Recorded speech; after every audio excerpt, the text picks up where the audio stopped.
ജീവ ജോസഫുമായുള്ള 11 വർഷത്തെ ദാമ്പത്യ ബന്ധം അവസാനിപ്പിച്ചതായി സ്ഥിരീകരിച്ചുകൊണ്ട് മോഡലും അവതാരകയുമായ അപർണ തോമസ്.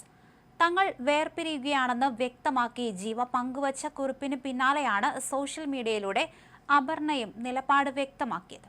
ഇതോടെ ഈ ഒരു അധ്യായം അവസാനിക്കുകയാണ് എന്ന തലക്കെട്ടോടെയാണ് അപർണ തന്റെ കുറിപ്പ് പങ്കുവച്ചിരിക്കുന്നത്. നിങ്ങളിൽ പലരും എന്നിൽ നിന്ന് കാര്യങ്ങൾ അറിയാൻ കാത്തിരിക്കുകയായിരുന്നു എന്ന് അറിയാമെന്നും അതുകൊണ്ടാണ് നേരിട്ട് ഇപ്പോൾ പറയുന്നതെന്നും അപർണ കുറിച്ചു. അപർണയുടെ കുറിപ്പ് ഇങ്ങനെയാണ്: നിങ്ങളിൽ പലരും എന്നിൽ നിന്ന് കാര്യങ്ങൾ അറിയാൻ കാത്തിരിക്കുകയായിരുന്നുവെന്ന് എനിക്കറിയാം.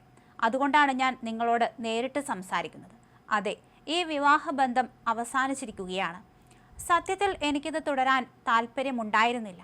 ഇത് രണ്ടു പേർക്കും എളുപ്പമുള്ള ഒരു തീരുമാനമായിരുന്നില്ല എന്ന് എനിക്കറിയാം. എന്നാൽ എനിക്ക് വേണ്ടി എനിക്ക് എടുക്കേണ്ടി വന്ന ഒരു തീരുമാനമായിരുന്നു ഇത്.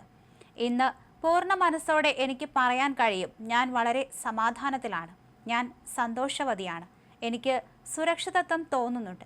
ഒപ്പം വളരെ കാലത്തിനു ശേഷം എൻ്റെ മനസ്സ് ഒരുപാട് ഭാരം കുറഞ്ഞതായും അനുഭവപ്പെടുന്നു. എന്താണ് സംഭവിച്ചത് എന്ന് വിശദീകരിക്കാനോ ഓരോ കാര്യങ്ങളും തുറന്നു പറയാനോ ഞാൻ ആഗ്രഹിക്കുന്നില്ല. കാരണം ചില കാര്യങ്ങൾ തികച്ചും വ്യക്തിപരമാണ്. എനിക്ക് മുന്നോട്ട് പോകണം, സമാധാനത്തോടെ ജീവിക്കണം. ദയവായി ഞങ്ങളുടെ സ്വകാര്യതയെ മാനിക്കുകയും ആ ഒരു വ്യക്തിഗത ഇടം നൽകുകയും ചെയ്യണമെന്ന് അപേക്ഷിക്കുന്നു. ഇത്രമാത്രമാണ് ഞാൻ ആവശ്യപ്പെടുന്നത്. നിങ്ങൾ ഇത് മനസ്സിലാക്കുമെന്ന് കരുതുന്നു, അപർണ തോമസ് കുറിച്ചു. അതേസമയം കുറച്ചു കാലമായി ഇരുവരും വേർപിരിയുകയാണെന്ന തരത്തിലുള്ള അഭ്യൂഹങ്ങൾ പ്രചരിക്കുന്നുണ്ടായിരുന്നു. ഇപ്പോൾ ജീവ തന്നെ തന്റെ ഇൻസ്റ്റാഗ്രാമിൽ വേർപിരിഞ്ഞത് സ്ഥിരീകരിച്ചിരിക്കുകയാണ്. 11 വർഷത്തെ ദാമ്പത്യത്തിനു ശേഷമാണ് ഇരുവരും വേർപിരിയുന്നത്. ജീവ ഇക്കാര്യം വ്യക്തമാക്കിക്കൊണ്ട് ഒരു പോസ്റ്റ് ഇട്ടിരുന്നു. അതിന് പിന്നാലെയാണ് അപർണയും. ജീവയുടെ പോസ്റ്റ് ഇങ്ങനെയാണ്: ഇക്കാര്യം നിങ്ങളോട് പറയുന്നത് അത്ര എളുപ്പമല്ല, പക്ഷേ ഇത് പറയാതെ ഇരിക്കാൻ കഴിയില്ല. ഇനി മുതൽ ഞങ്ങൾ ഒന്നിച്ചല്ല, ജീവയും അപർണയും മാത്രമാണ്.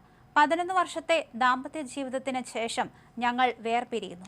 എവിടെയോ എന്തോ തെറ്റുപറ്റി. ഇനി അത് വർക്കൗട്ട് ആവില്ല എന്ന സത്യം ഞങ്ങൾ ഇപ്പോൾ തിരിച്ചറിഞ്ഞിരിക്കുന്നു. ഞങ്ങൾ രണ്ടുപേരും ഒരുമിച്ചെടുത്ത തീരുമാനമാണിത്. ഞങ്ങളുടെ തീരുമാനം നിങ്ങൾ സ്വീകരിക്കുമെന്ന് പ്രതീക്ഷിക്കുന്നു എന്നായിരുന്നു ജീവയുടെ പോസ്റ്റ്. 2015 ഓഗസ്റ്റ് 24-നായിരുന്നു ഇരുവരുടെയും വിവാഹം. യൂട്യൂബ് വീഡിയോയിൽ പോലും ഇരുവരും ഒരുമിച്ചെത്തി ഹോം ടൂർ ഒക്കെ ചെയ്തിട്ടുണ്ട്. അങ്ങനെ തന്നെ കുറേ വീഡിയോ ഇവരുടേതായി പുറത്തിറങ്ങിയിട്ടുണ്ട്. പക്ഷേ ഈ ഇടയ്ക്ക് ഇരുവരും തമ്മിലുള്ള വീഡിയോ ഒന്നും കാണുന്നില്ലായിരുന്നു. അതുകൊണ്ട് തന്നെ അവരുടെ ആരാധകർക്ക് നിരാശയായിരുന്നു. ഒടുവിൽ പലരും ഇത്തരത്തിൽ അവർ വേർപിരിഞ്ഞു എന്ന രീതിയിൽ കമന്റുകൾ അയച്ചു. പക്ഷേ അപ്പോഴും സ്ഥിരീകരിച്ചുകൊണ്ട് അവർ രംഗത്ത് വന്നിരുന്നില്ല. പക്ഷേ ഇന്ന് ജീവയും അപർണയും സത്യം വെളിപ്പെടുത്തിയിരിക്കുകയാണ്.